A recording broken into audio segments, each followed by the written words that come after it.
আমরা এখন দাঁড়িয়ে আছি নয়াপাড়া উচ্চতর মাধ্যমিক বিদ্যালয়ে।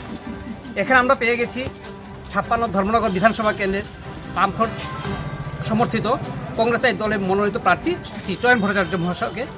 এখন ওনার কাছ থেকে আমরা জানতে চাইব এখন পর্যন্ত 56 ধর্মনগর বিধানসভা কেন্দ্রের উনি যেসব জায়গায় পরিদর্শনে গেলেন সেখানকার থেকে ওনার একটা প্রতিক্রিয়া।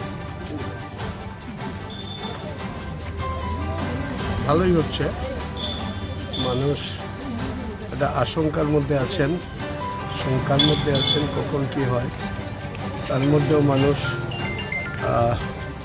নির্বাচন কমিশন ধর্মনগরের আরক্ষা দপ্তরের একটা অংশের ভূমিকায় এবং বাম ধর্মনিরপেক্ষ এবং গণতান্ত্রিক